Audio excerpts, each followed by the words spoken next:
I'm Tomlyn Nicholson. This is Sunday, February 1st, 2026. President Trump ordered DHS to not intervene in protests in Democrat-led cities unless federal help is requested or property is threatened, following unrest in Minnesota over immigration operations.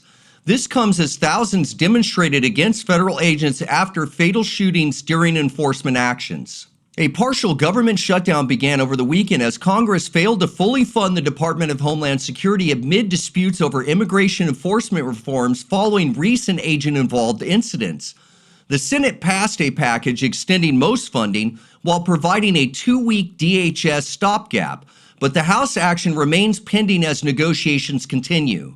Lindsey Graham threatened to hold up funding deals over a House repeal of a provision allowing senators to sue up to $500,000 if phone records were seized in the Arctic frost probe. He demanded votes on expanding lawsuit eligibility and cracking down on sanctuary cities before lifting his objections.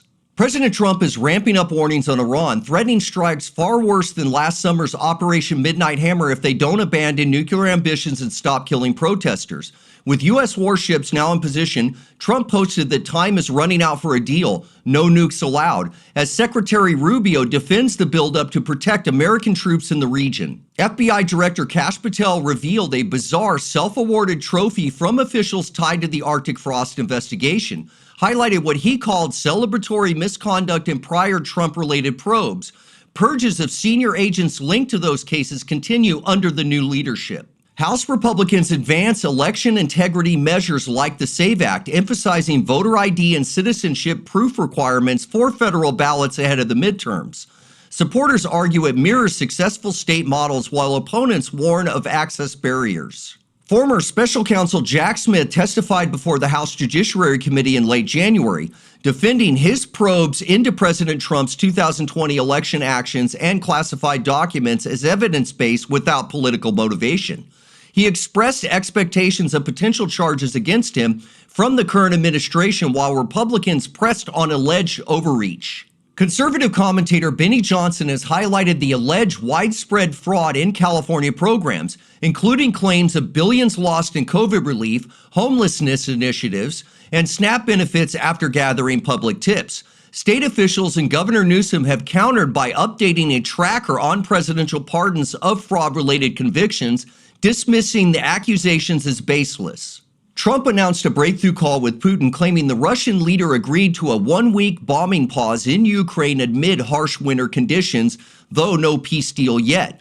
Negotiations hinge on control of Donetsk, with Rubio noting it is the last big sticking point.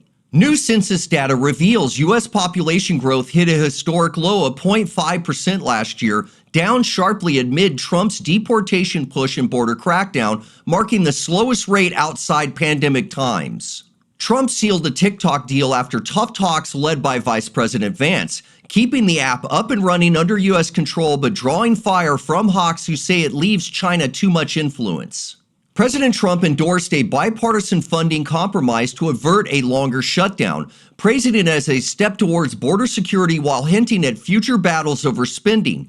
The deal reflects a rare cross-aisle cooperation amid ongoing immigration tensions. A federal judge declined to halt ICE's surge in Minnesota as related lawsuits proceed, allowing continued operations despite community backlash. The ruling maintains enforcement momentum while legal challenges play out in court. Winter storms across the Midwest and Northeast disrupt travel and congressional schedules, delaying key votes and hearings as lawmakers coordinate responses. Officials urge caution amid the Arctic blast impacting government functions and public events. The president declared a national emergency over Cuba, slamming the regime for ties to terrorists and threatening tariffs on nations supplying it with oil to squeeze the communists harder. Nick Shirley posted his arrival in the Golden State, drawing immediate attention from supporters and critics alike as he targets potential scams in childcare and homelessness initiatives. Sheriff Chad Bianco welcomed him on social media, joking about the sunshine while urging him to tackle the villains.